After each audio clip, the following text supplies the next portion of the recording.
Hey, good morning mga kabakyard. Dahil sa sobrang busy ang inyong kabakyard na si Edith, grabe, papakita ko sa inyo ang mga itlog ng aming manok. Super dami talaga, grabe, nakakatuwa lang talaga mga kabakyard. Grabe talaga, ilang araw talaga, halos 1 week akong busy talaga mga kabakyard. Ngayon talagang as in straight 2 days hindi kami nakapag-harvest talaga ng itlog kasi nga grabe busy talaga ang inyong kabakyard. Ito na mga kabakyard, tignan nyo kung gaano karami ang kanilang mga itlog. Talagang nagpapatong-patong na ang kanilang mga itlog mga kabakyard. Tignan nyo talaga. Oh. Grabe, oh, as in punong-puno talaga. Ang bawat linya nila talagang super. Oh. Nakakatuwa lang talaga siyang tignan mga kabakyard. Ayan, oh. Ito, oh, lalo na to. Grabe, oh, naglinya talaga siya mga kabakyard. Oh. Sobra, naku. Grabe talaga ang itlog ng aking mga labidabs na mga chicken. Ayan, oh, tignan nyo, oh. Grabe. Tuwang-tuwa ang mga chicken kasi ngayon lang nila ako uli nasulayan dito mga kabakyard dahil sa sobrang aking kabisihan talaga. Dahil sa piyesta at araw ng aming purok. Ayan. Grabe, oh, tignan nyo. Sobra talaga, oh. Grabe talaga mga kabakyard. Puro itlog po talaga ito. Sobrang dami talaga. Dahil busy talaga ang inyong kabakyard na si Edith. Ayan, grabe talaga, oh. Nakakatuwa lang, oh. Grabe, lalo na to dito, oh. Grabe, oh. Wow na wow talaga sa dami, oh. Naku, grabe talaga ang dami. Nakakatuwa. Sobra talaga. Grabe ang pagod ni kabakyard Edith mga kabakyard. Sobra. Kasi talagang ilang days na busy. Lalo na yung aking pinsan na nagluto talaga. Naging aming kusinera sa sa aming handa. Naku, grabe talaga. Isang gabi din siyang walang tulog, talagang luto lang. Tapos kagabi hanggang 12, magwa-1 na ng madaling araw, umalis ako doon sa aming covered court. Pero gising pa sila kasi yung aming sound system para sa disco lights namin is tinatanggal pa. Kaya nagpaalam na lang ako, nauna na talaga ako kasi parang malulubat na ang aking katawan. Grabe, kaya ito ganito ang nangyari sa aming manukan mga kabakyard. Sobrang dami talaga ng kanilang mga itlog. Ayan, update tayo ngayon mga kabakyard. Ganito ang situation dito sa amin. Sobra talaga. Hindi lang sa manukan ang naging ganito mga kabakyard. Pati ang tanim kong tanim naming sitaw, grabe. Ang dami talagang ang daming haharvestin. Kaya ipapakita ko din mamaya sa inyo. Pagkatapos kong harvestin lahat itong itong mga itlog ng mga manok. Ayan. Papasilip ko lang sa inyo bago ko harvestin. Ayan. Grabe. Sisimulan ko na mga kabakyard. Mamumulot na talaga ako. Ayan. Pulot-pulot na tayo ng biyaya habang nagkukwentuhan tayo sa sa kaganapan sa aming kapiestahan ng Purok 6A. Grabe. Sobrang happy ang aking mga kapwa taga Purok 6A. Dahil siyempre may nag-sponsor na aming sound system para sa disco. Grabe, tuwang-tuwa talaga sila. Papakita ko din sa inyo mga kabakyard ang kaganapan. Kailangan ko lang i-update itong ngayon. Itong aming manukan. Grabe talaga, sobrang dami ng kanilang itlog talaga na naipon. Ayan. Nakakatuwa lang talaga. Alam nyo kasi mga kabakyard, mas maganda rin minsan nakakatulong tayo sa ating kapwa. Dahil matagal na na-miss ng mga aking kapwa taga Purok 6A ang kapiestahan dahil nga sa nangyaring pandemic sa atin. Kaya talagang grabe, unlimited ang kanilang sayawan. Tawan-tuwa din ako sa kanila mga kabakyard kasi syempre sobrang enjoy sila after ng aming mga palaro. Ko din yan mga kabakyard, i-upload ko din yung mga yun. Kasi siyempre, bilang isang purok leader, ang sayang makita ng ang iyong nasasakupan is napakasaya nila sa ating kapistahan at araw ng Purok 6A.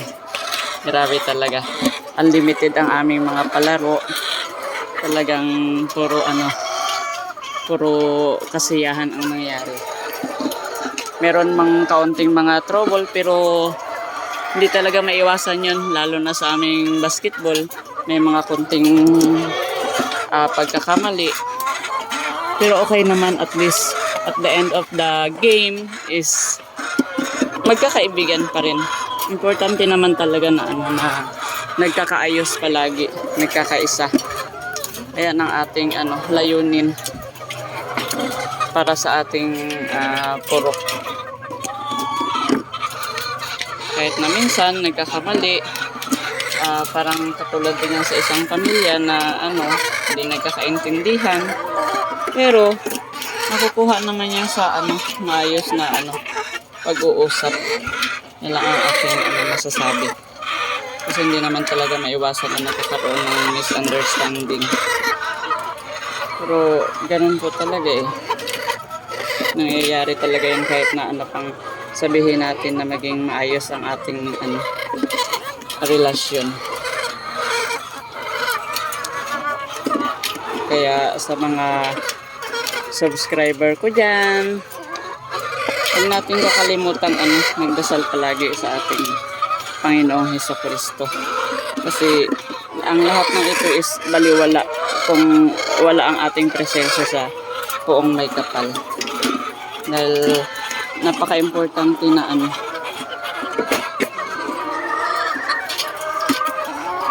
lagi tayong tumatawag sa ating dakilang lumikha sa atin. At ito ngayon, dahil nasobrahan ng kabisihan, napakaraming biyaya talaga. Grabe talaga si Papa God, sobrang biyaya. Ganun din ang sa aming sitaw, grabe talaga. Ang daming bunga. Saka ito nga pala, ang aming mga manok ngayon ay malapit na silang mag 1.5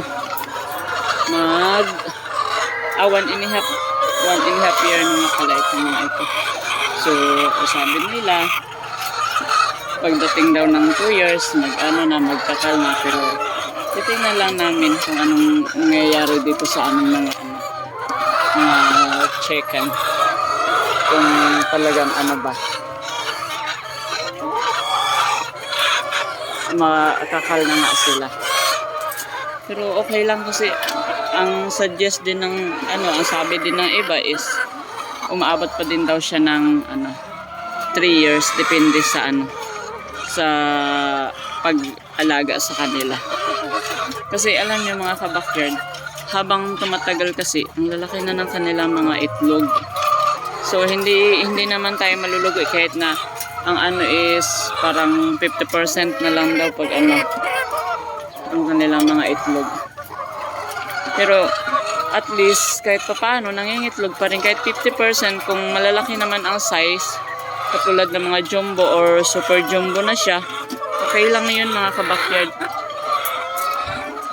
Katulad ko na merong tindahan, okay pa din yun kasi nakakapag-retail ng kanilang mga itlog.